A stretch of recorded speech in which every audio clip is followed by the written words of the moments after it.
放下！火器放下！开枪！告诉你们，这里全都是汽油，大不了大家一起死。把小贩散伙，别冲动，别冲动。散伙，你听我说，孙红已经交代了，你犯那点事儿还判不了死刑，知道吗？没必要跟他一起走绝路。他杀了我大哥！我知道聂宝华死了，但他不希望你跟他同归于尽。我知道你一直在自责，没有照顾好、保护好聂小雨。今天我告诉你，聂小雨还活着，听清楚了吗？他还活着。聂宝华也希望你能够好好的活着，替他照顾他妹妹，知道吗？小子还活着。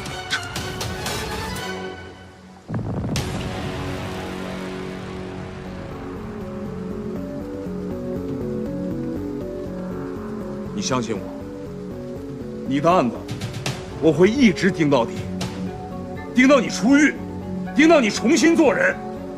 你相信我，相信我们公安机关，好吗？听我的，把火机关上。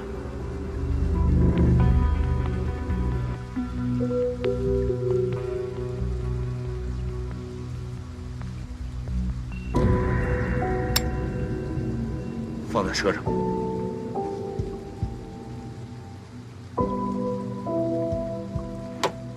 双手慢慢的放在车顶，不着急啊。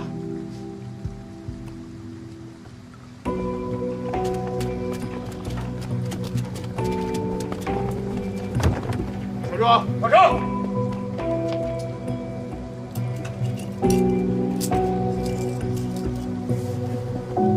双手放好，靠上。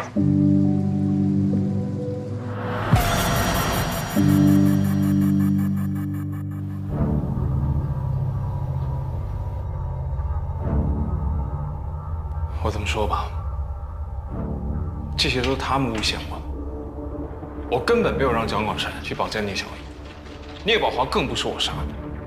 没错，我是玩过那些女人，可这都是聂宝华他主动送给我的，我哪知道那些女人是他绑过来的呀？蒋广善我们已经抓到了，你不说，等他先说，你可就被动了。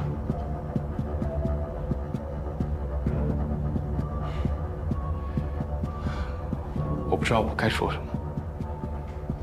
反正蒋广善这个人，我跟他不熟。蒋广善和赵公子嘴都很严，找不到合适的切口。这蒋广善啊，现在是认绑架，但是不说幕后的主使。赵公子呢，是直接把所有的事儿都推到了已经死了的聂宝华身上，这典型的避重就轻。他们就是想撇清他们之间的关系。越是想撇清关系，就说明他们之间越有关系。哎，聂宝华的秘书不是说蒋广善见过赵公子强奸杀人吗？蒋广善说，那是他为了骗聂宝华瞎编的。我觉得没那么简单。要是魏国平在就好了，他一直觉得蒋广善和88案有关，他要是在的话，兴许能找到突破点。这88案，蒋广善的嫌疑已经排除了，跟老魏有什么关系？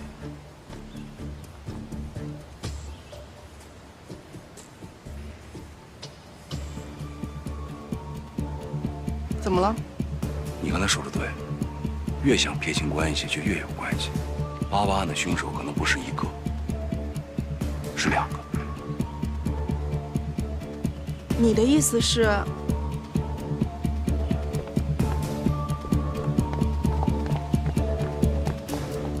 1988年2月26号杀人案的物证在这儿。我们经过对比，死者指甲里残留的人体皮肤组织是你的。你还有什么可说的？还有，蒋广善说他亲眼见过你强奸杀人，这是真的吗？这不是真的，这人根本不是我杀的，人是他杀的，你该去问他呀。你激动什么呀？我们呢，希望你能够老实的回答问题，说实话。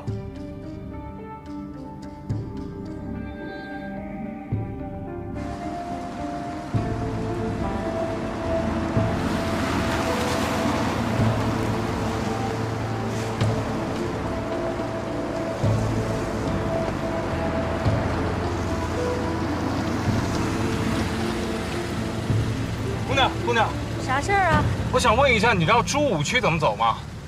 朱武区啊，那还有点远呢，几站地。那怎么办？我今天我都转了2个多小时了，一直没找着。哦，我家倒是住那个方向，但是……哎，那不正好吗？你看现在雨下的挺大的，要不我先把你送回家，然后你到家之后大概给我指个方向，我应该能找着。也行。好，来上车。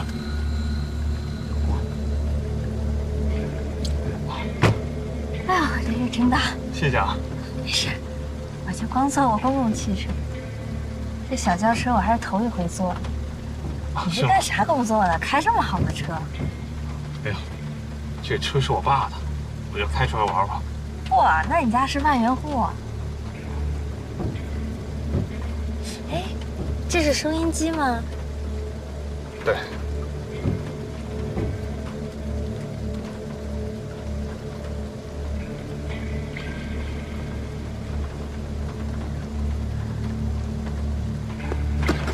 看你都淋湿了，来，擦一下。哦，我自己来吧。没事。不是我自己来吧。不是你干什么呀？哎，你干嘛呀？别耍流氓！干嘛呀你？松开我！救命！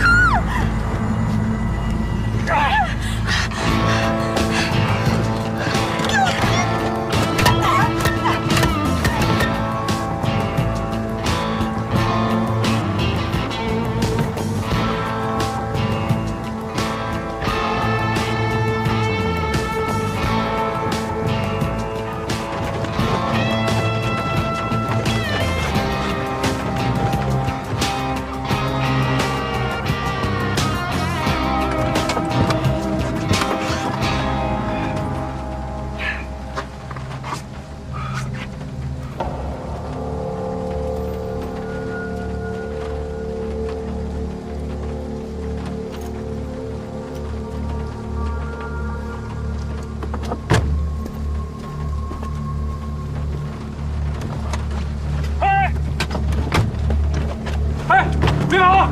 姑娘，你站住！你听我说，我可以给你钱，你别跑！站住！我给你钱！救救我！他是个坏人！救救我，大哥！怎么回事？没事，大哥。姑娘，你听我说啊，我给你钱。谁要你的钱？大哥他耍流氓，你别要他的钱。你刚才说什么？啊？你刚才说什么？再说一遍。我说我可以给你们钱。谁要你的钱？大哥，千万别说出去好吗？你能给多少钱？大哥，哎，你看，我身上钱都给你们。大哥，别要他的钱，别要他的钱，他想骗我。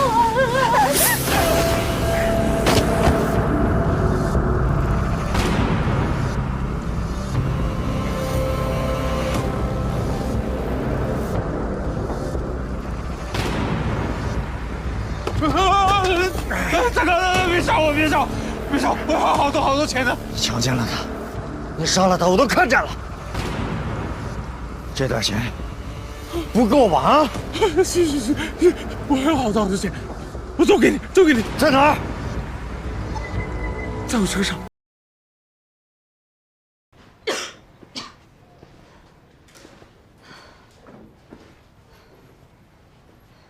你刘秀娥？嗯，你是？我刑警队的，我姓魏。哦，坐。啊，没事。蒋广善，你丈夫对吧？嗯。他每天都是晚上8点过来吗？嗯。最晚不会超过8点半，因为还要回去准备第2天的早点。你们家店我去过，还挺好吃的。要转让了是吗？广善说，他找了个给人开车的工作，比开店赚钱多，就是时间上要跟着老板走。这不，最近都没怎么来。久病床前没孝子，何况是老公啊？老板做什么呢？不知道，怎么认识的他们？老爷们的事儿我一般都不问，反正他肯定是有他的考虑。是。你说，我们命多苦，好不容易凑了点钱，还被抢了。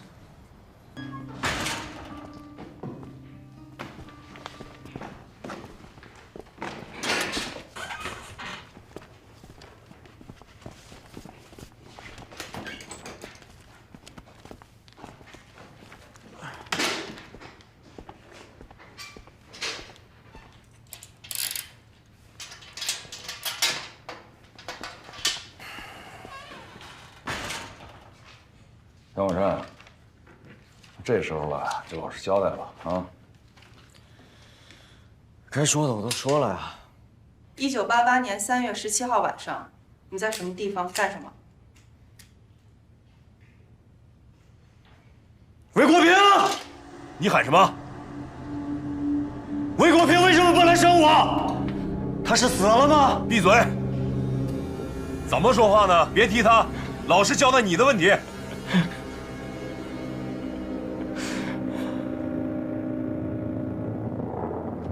要不我提醒你一下，1988年3月17号，电机厂、雨夜、女孩，还有警察。你说什么我听不懂。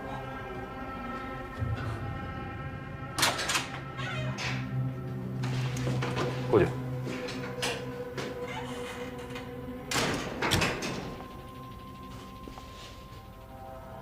姜广善，我自我介绍一下，我是宁江市公安局副局长顾卫东。大领导来了，那太好了，我可以跟你聊聊，聊聊，聊聊。来吧。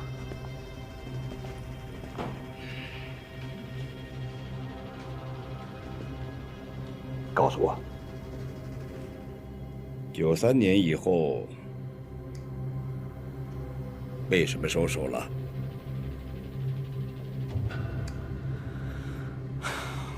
我老婆病了呀。听说你对你老婆还不错呀？那也是没办法呀。这就是说你这不是还是有点人味儿吗？啊，姜广善，害了那么多的人，等待你的是个什么结果？不用我告诉你，你应该很清楚，是不是？尽管如此，但是我还是不相信，你真的就连一点人性都没有了？嗯？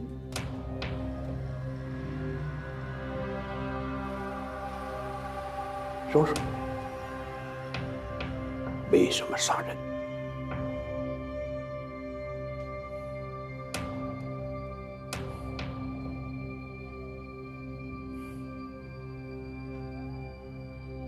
因为我高兴啊。我喜欢看那些人跪在我面前求饶、挣扎、断气，我会很兴奋。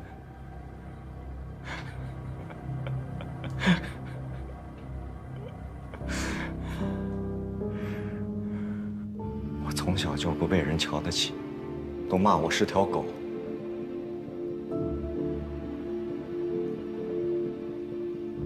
其实我太清楚，我杀了第一个人，我就知道我的人生完了。但是后来我遇到了我老婆，我老婆对我很好，我们俩还开了餐馆。我本来以为我可以过上正常人的生活，但是没想到我还是低人一等。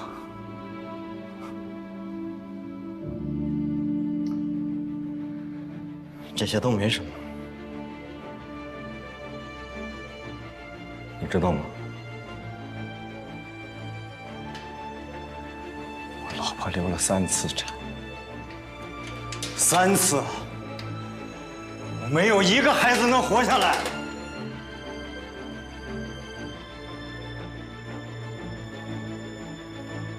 后来我想杀了我老婆。然后我自己就去死，但是没想到啊，老天开眼，他又让我看到了那个姓赵的。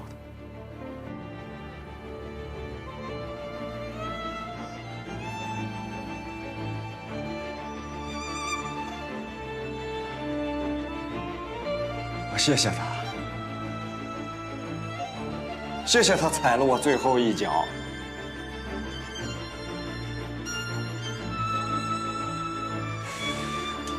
我看清了什么是命，什么是人性。我要换个活法啊！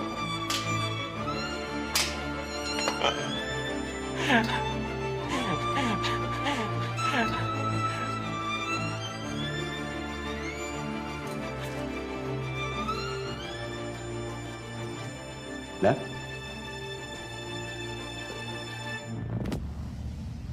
这是你老婆让我带给你的，说是你家传的。她希望这把锁呢，能让你有所触动。看到了吧？在这个时候啊，姜广善，能垫着你的只有你老婆呀，是不是？这把小锁配有一把钥匙才对，是吧？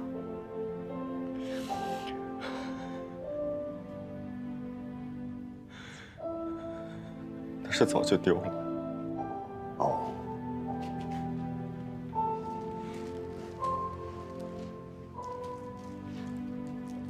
嗯。眼熟吗？嗯。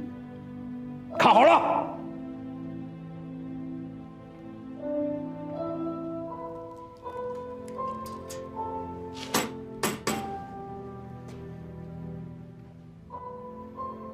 蒋广善，我们已经有证据来证明，88年3月17号出现在电机厂的那个人就是你。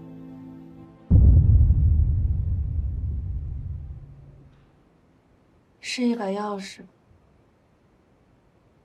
什么钥匙？8年前，我从那个人身上拽下来的一把钥匙。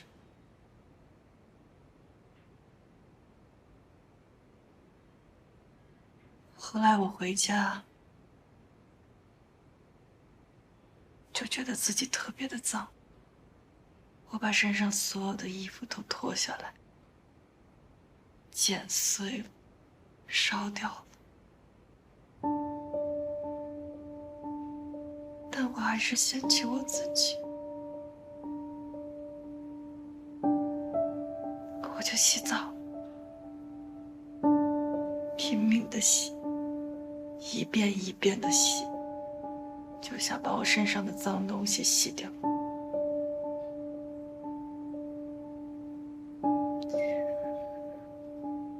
但鬼使神差的，我唯独留了这把钥匙。因为潜意识里，你放不掉它。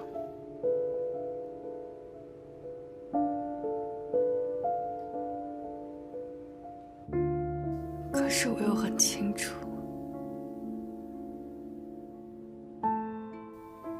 那个人一旦被抓住了，就会说出那晚发生的事，其他人就都会知道我被侮辱了，所以我把钥匙藏起来，就好像能把那天晚上也藏起来一样。所以老头，我对不起你，对不起山河哥，我真的很害怕。我该怎么办？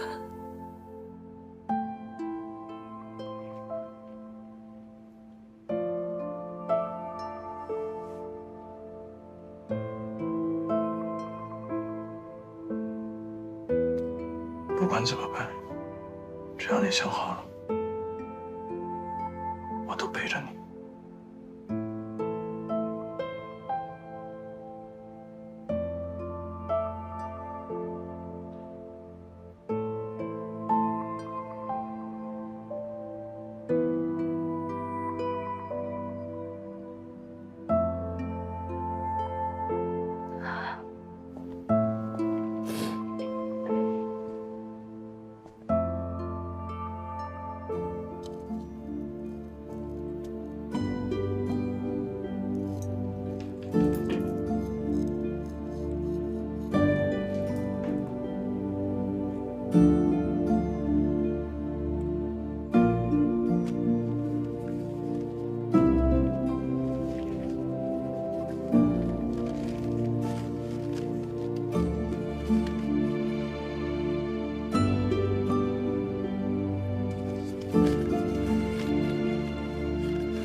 根据目前的情况啊，我得申请回避，所以老宋呢，接下来的事情，你、师妹，就看你们的了。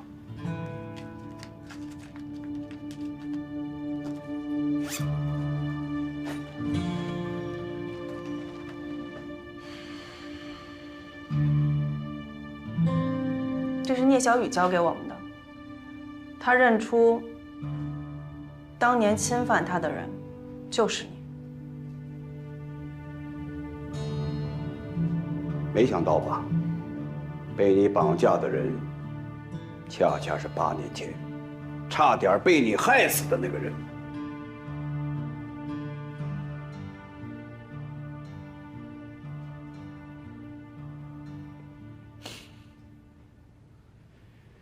哎呀，有个消息必须得跟你说一下。我们最近呢，搞了一次募捐活动，到目前为止，你老婆的手术费呀，已经都凑齐了。看看，大家都捐了钱。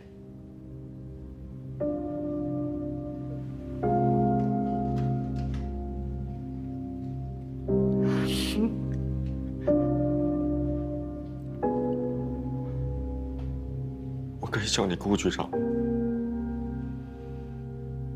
当然，顾局长，我谢谢你。我没想到，我活到今天，把我当人看，居然是你们这些警察。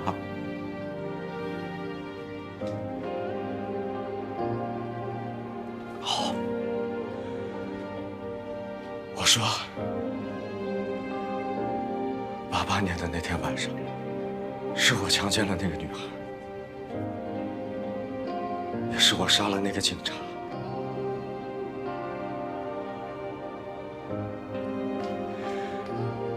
顾局长，我这辈子就这样了。下辈子啊，要努力，让自己做个好人。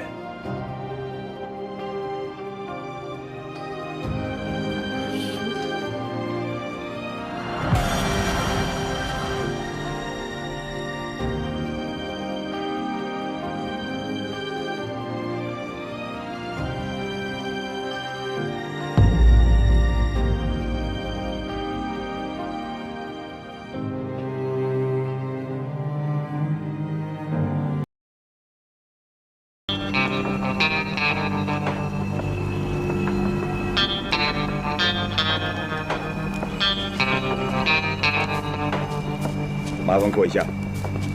好，谢谢。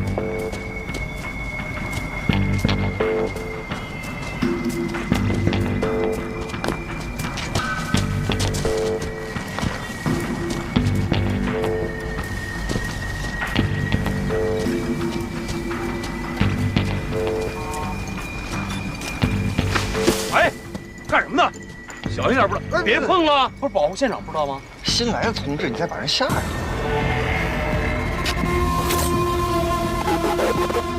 没事吧？我第一次见尸体的时候，我差点没吐了。跟2月26日那起有关联吗？致命伤是一致的，利器切割喉咙。从伤口的走向来看呢，也都是左撇子干的。还有，死者都经历过性侵。上一起案件的受害者头部有钝器伤，指尖里残留有凶手被抓破的皮肤组织，跟这一次还是有不同的。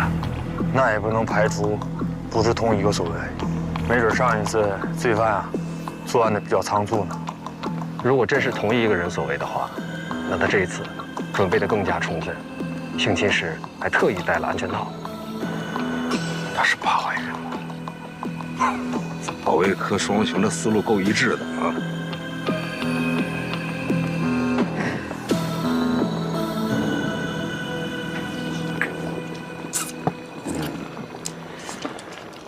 排查的怎么样了？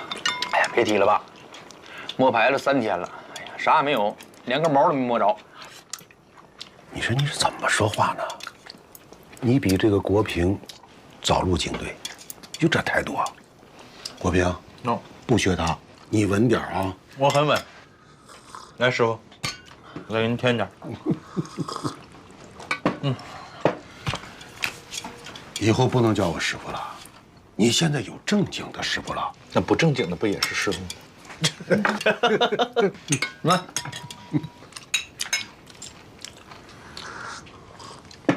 反正我是电机厂出来的，我也是您给培养起来，我才当了警察的。哎，所以您一辈子都是我师傅。您知道现在公安局的人跟我们俩叫什么吗？叫什么？保卫科双雄。哎呀，得了吧，这是什么好话呀？啊，不是好话是啥话？这小屁孩，大人说话你插什么嘴啊？回去学习去啊！来，把这个干掉。还是国平哥好。你呀，你就这么惯着他吧。我跟两个说呀，这个人啊，得赶快给他抓着。现在宁江市都传疯了，说咱们宁江来了一个割喉的恶魔，整得人心惶惶的啊。这个人吧，虽然选择的地方都是荒郊野外，但是那周围呢都是什么厂矿企业，这样的地方，单独的女工进出的情况就比较多，否则啊，他也猫不着这些受害者。你说咱厂区南边这个废料堆会不会有什么危险啊？没事儿，爸，只要不下雨就没事儿。这跟下不下雨有啥关系？因为下雨的时候，他作案就没有痕迹啊。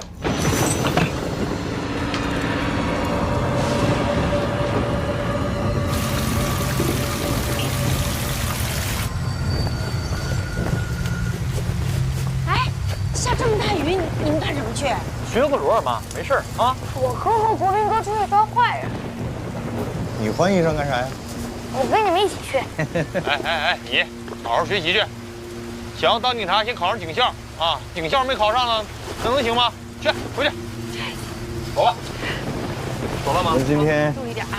能不能抓着坏人，还得看运气呢。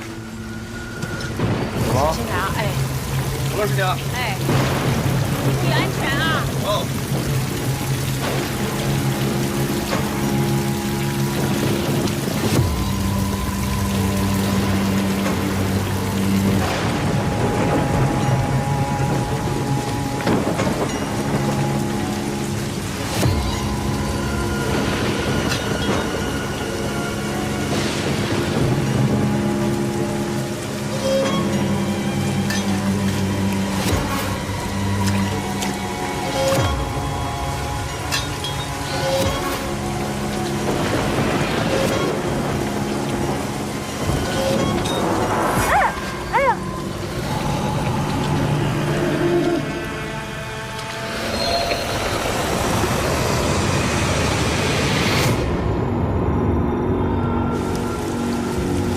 你呀，从那边走，我从这边走，咱俩到里面汇合，好吧？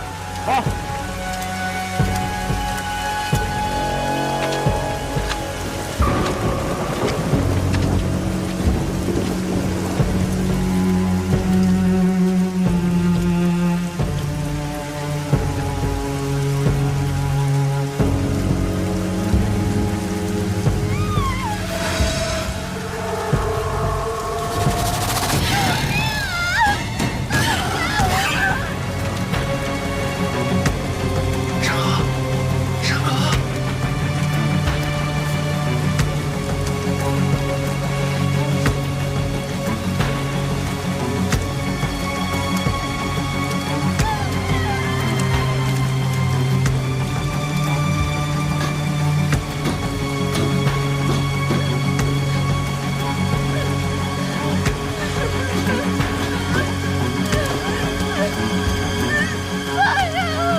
88年到92年系列杀人案，简称88案，受害者全都是年轻女性，生前遭受性侵，死亡原因为利器切割后部。凶手选择在居民区或者矿场附近的偏僻地点作案，作案时间选择在雨夜，以此来掩盖作案痕迹。从受害者伤口判断，凶手是左撇子，作案手法残忍熟练。92年，凶手在最后一次作案后突然消失，至今下落不明。嫌疑人有没有脱离你的视线？你比陈山和童志远距离嫌疑人更近，那你为什么晚到了？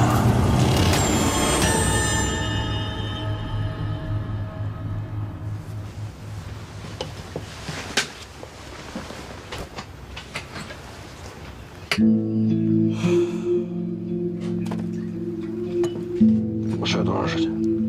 满打满算也就不到10分钟。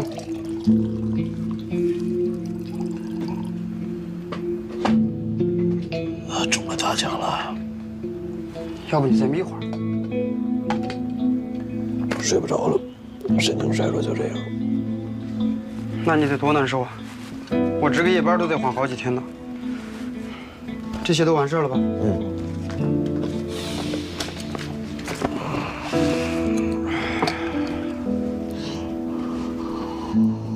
今年能调到的重大刑事案件汇编都在这儿了。这是女性受害者案件，这是男性犯案人员案件。卫队，后半夜冷，你自己注意点。好。你我先走吧，到时候我把电闸拉了。那行，你慢慢看。超来了，小班。来了，超。哎，卫队。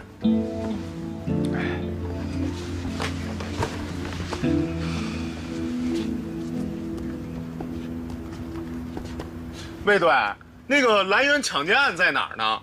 刚才抓了一小子，好像就是正主。东边左手第3排，628、629那一块。0628。我记得当时一共报过3起吧？第3起没法并案，0928那块。你蹲下来。右手边，928，你看看。为啥呀？因为头2起都是一脚踹门而入，第3起不行。一扇门上6个脚印，无论是破门方式还是力度，都跟前2起不一样，所以没法并案。哦。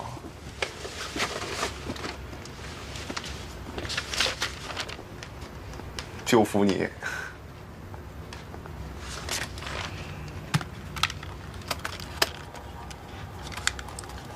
怀中市428强奸杀人案，受害者为中年女性，生前确实遭到过性侵，但是经过尸检发现，致命伤在颈部，水果刀穿刺而成，而且还有多处的反抗伤，可见凶手暴力侵犯的力度并不大。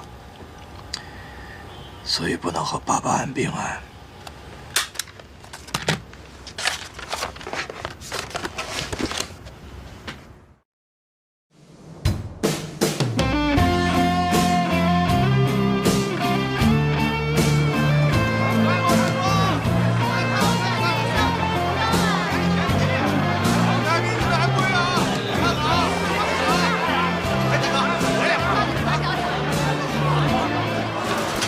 结婚的东西啊，这套也很好，你看这套。这结婚啊，就是要，喜庆，红红火火，顺顺利利的。当然了，哎，不错不错，我试试，驾照也要拿好的啊。不错吧？小雅，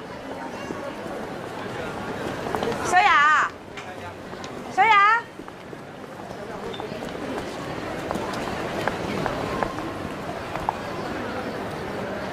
刚从香港打的货，全您家，就我家有。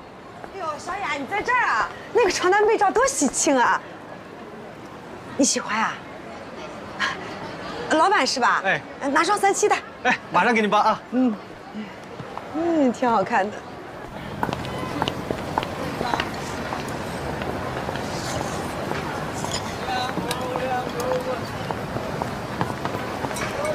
尔东，没醉啊？二夫真稳。废话，快50了，还是老侦查员，还有谁比我稳？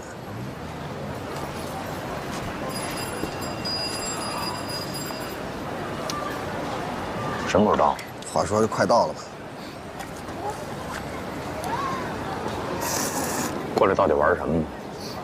枪啊、药啊，还是水货呢？活来得及，就在场上。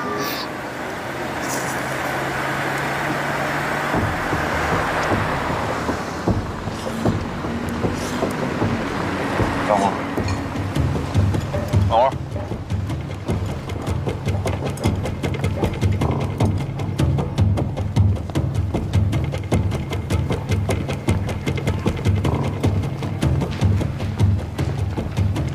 来，都听好了啊，瞅准了再泼，别惊着群众，别碎了东西。听着没有，唐儿说你呢？得了吧，唐儿，上次那玩意是你。上什么次？上次这次说你呢，你得注意，别大锅饭，别砸谁肥。好嘞。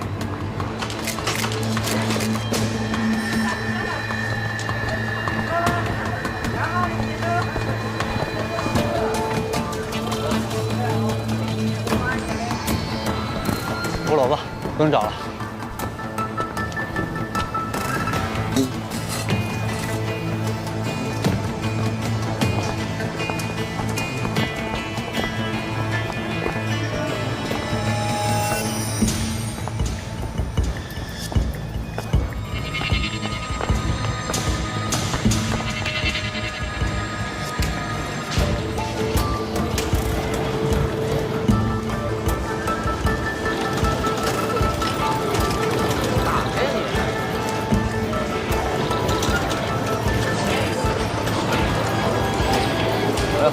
几位大哥，玩游戏啊？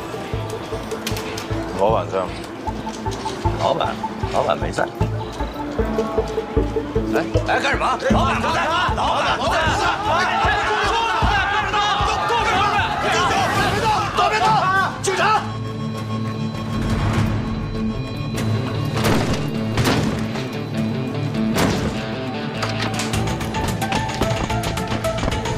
起开！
别的单位啊，都有什么工作手册什么的，你们领导估计也没这文化水平。来，抬头，看这儿，治安管理处罚条例，一会儿啊，一人给我抄一份。我告诉你们，脑袋掉了，碗大的扒拉。我孟三儿也不是面捏的，今天你们要抓要关，看着办吧，反正我啥都不知道。场子都清完了，喊什么呀？都是你的人，喊给谁听呢？给我听了。我说魏队，您老人家就别折腾我行不行？这半天了，生意都黄了，我也得吃口饭呀。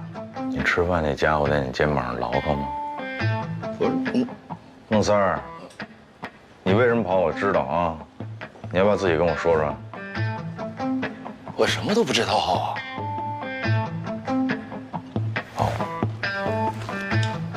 那你知道我外号叫什么吗？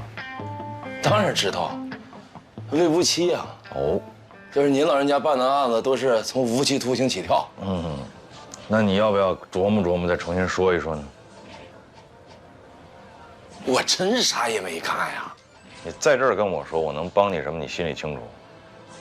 你现在不是我带你回去说，性质就变了吗？你要不要重新琢磨琢磨怎么说？别给脸不要。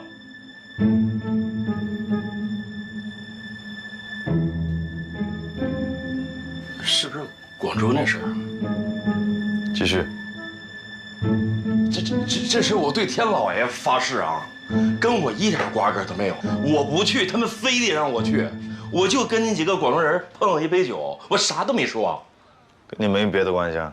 一点关系都没有。你要想去，我都能带你去。你知道他们住哪儿啊？知道。提你好使吗？好使吗？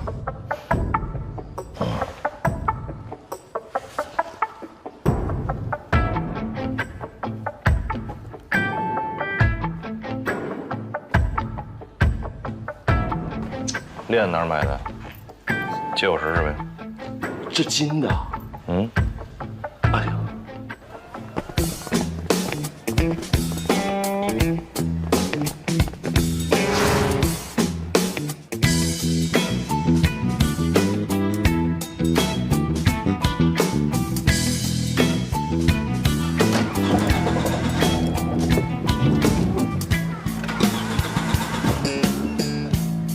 哎呦，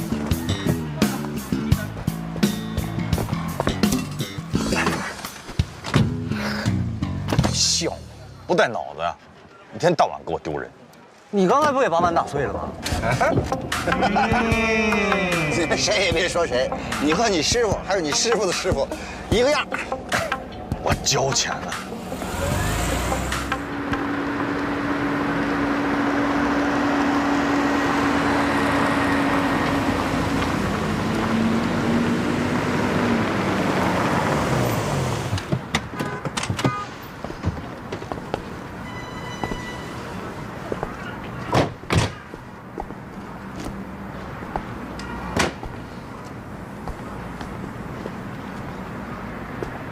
这帮人挺会挑地儿，这饭店适合抓捕。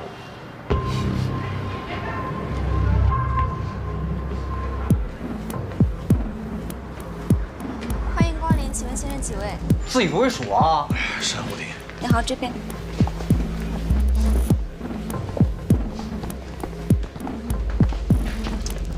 挺横啊，香吗？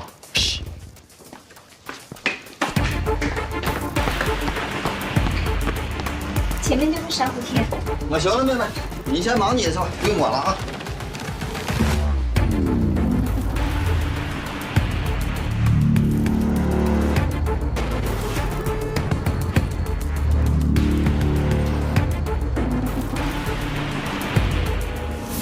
孟先生是哪位啊？我们老板要孟先生一个人进去了，剩下那些兄弟安排隔壁包间喝茶。还是信不过我孟老三的啊！行，喝啥呢？好嘞，大哥。这边请。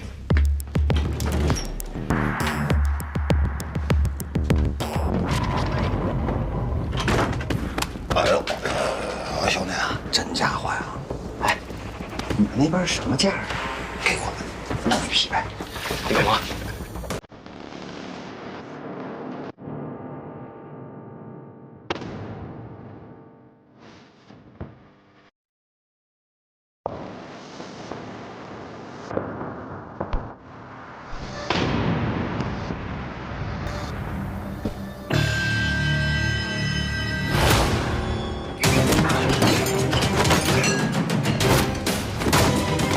别动！别动！别动！别动！别动！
白什么呀，魏队？今天这事儿，你是不是得给我个说法啊？宋队，今天跟你这几个小伙子看着眼生啊，下手还挺重。4队来新人了，少给我转移话题。要不是你擅自行动，宁家的买家是谁，背后什么人，我早就一网打尽了。要不是你们抢了先，宁江的卖家还有卖家的上线，我也早都逮了。哎呦，还轮得上你？我早就给控制住了。哈，哎，不对，还有一个事儿，这孟老山怎么的？就这么给放了？不放怎么着啊？他提供了警情，我们才迅速出警，人家没有涉嫌犯法，抓他干嘛呀？灰色地带的人，拉他一把，警察的本分。再说了，他是聂宝华的一个小崽子，他有什么祸呀？留着他养大鱼多好啊！那我是不是得给他记一功啊？哎呀，记不记是你的事儿，我也没意见。我跟你说，你这叫避重就轻，说你违纪违规都是轻的。宋队，您这是要治我的罪喽？我哪敢呀？行，我承认，盐湖这一块啊，你比我熟。以后啊，你们3队再出任务的时候，麻烦跟我们4队汇报一下。我凭什么跟你们4队汇报啊？3队、4队是平级，平级我就不能。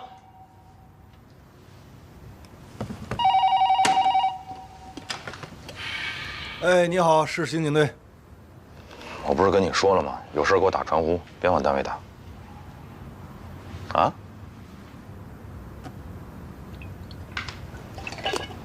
哦。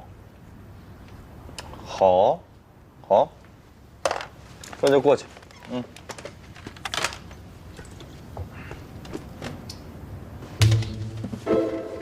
蚊子。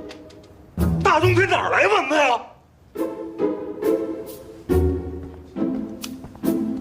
魏国平，你有毛病啊你！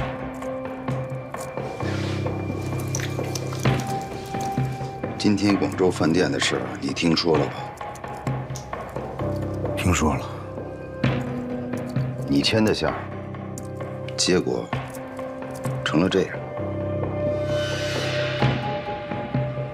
我本来以为是条发财的路，谁知道警察早就盯上了。你觉得是财路，警察觉得是不义之财啊。您不是说过，富贵险中求？话是没错，但你只理解对了一半，因此宁江的买家也就折了一半。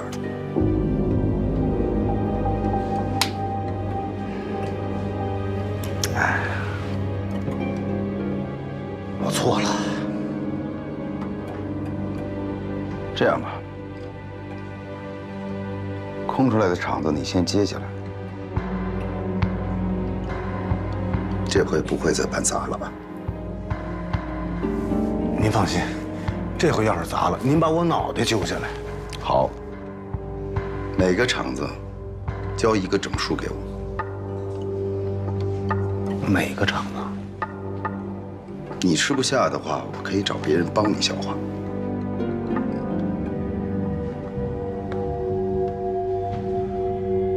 行，不勉强吧？不勉强。既然把底下的事儿都交给你了，我也会找人罩着你。谢谢主任。啊，对了，我听虎子说您在电机厂遇上点麻烦，需要。这事儿不归你管，你不要碰。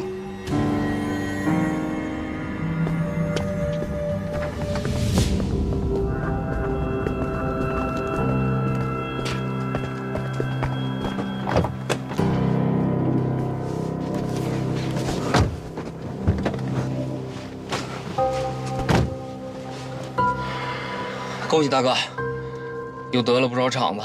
恭喜个屁！你知道我这次要拿出来多少钱吗？聂宝华这个老狐狸，他早就料到了广州人那条线肯定会被警察盯死，那就先利用我扫掉了一大批蠢货，然后再利用这些好处，让我把这几年的家底儿全都掏出来。那咱就这么认了？不认怎么办？大哥，咱现在是比不上的，但是只要这些厂子还在咱们手里，咱们就有机会壮大势力。到时候谁才是宁江的老大，还不一定呢。聂宝华不让我碰电机厂，老子偏碰。今天这行动怎么回事？没怎么回事，就是得了个信儿，说是有一群广东人要到我们这搞事情。孟老三知道他们住哪，我们就过去了。不知道行动之前要汇报吗？不耽误功夫吗？不是我报给谁，不是也得报给您吗？您这么英明，您能不同意吗？所以省了这个手续。再说我们就过去探探风，谁知道探来探去，宋哲那小子出来了，急死了。什么叫那小子？人家进队比你早，好不好？早了不起啊！当然您了不起，他不行。你对人家尊重点行不行？毛病有你还别说，宋哲这次啊，守着上线得下线。你没过去之前，人家捂住了5拨人，战绩不小的。如果没有你啊，很可能还会扩大战果的。我向他做声再检讨。啊，你说说你们两个啊，提付出的事儿，组织上刚考察完，这都没问题了，你非要闹这么一出，你说现在你怪谁呀？我没怪谁啊，那怪你自己，你怎么办呢？那都是人民公安，都为人民服务，我有啥可怪的？当不当副处长能怎么的？行了行了，你觉悟高。哼，狐狸吃不着葡萄，够不到，他就说葡萄酸了。吃葡萄当你能哎，你小子是不是也该找个女朋友了？帮你没事整理整理呀，洗洗涮涮的。你看看你现在这个熊样。师傅，谁愿意找我呀？白天不着家，晚上回去该睡觉也睡不着，那找我不就是耽误功夫吗？你有什么功夫可耽误的？我想听听。啊？办88案子。你呀，我问你，像这样一个强奸、杀人、恶性连环案的人，怎么就会突然4年不出现？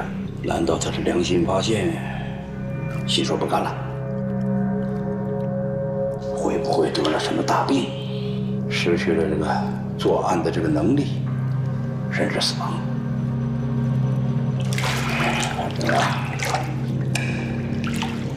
现在想把他挖出来是越来越难了。那该挖也得挖呀。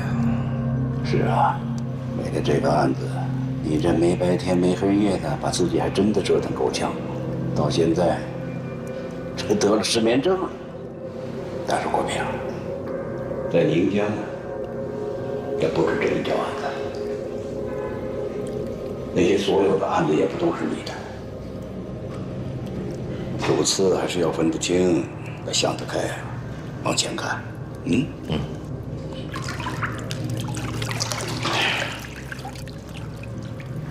回头啊，抓紧时间，赶快把88案的材料整理出来，准备移交。移交？对。凭什么？命令。谁的命令？我的。那不听。什么？我的案子我凭什么移交给别人？我的命令你不听吗？我的案子我就不能移交？你跟我拧是吧？那好，明天先去水库干啥？锻炼。去了去了，又不是没去过。气我呢是吧？啊？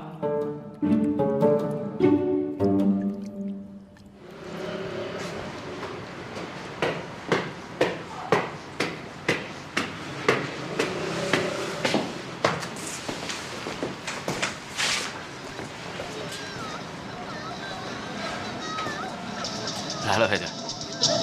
上面好多钱呢！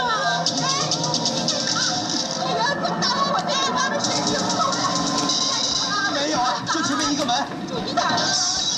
上菜了啊！干嘛？啊！你去哪里？干什么？啊！魏哥您来了，哎，魏哥这边请。又到几盘啊？2盘，香港那边过来的。嗯。而且还是带字幕的那种。嗯。您呀就安心看。哦。然后您看您想吃点什么？啊，来，票钱。然后你再上隔壁老王那儿呢，给我端碗馄饨，多放辣油。好嘞。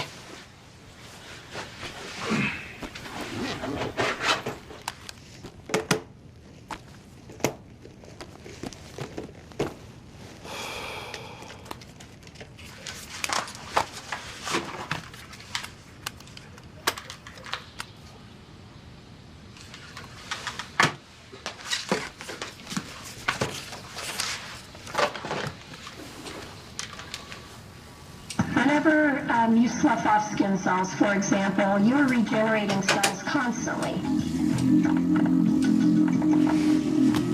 The cell that you have has the DNA in it, and in order to reproduce the cells, your body makes copies of that DNA.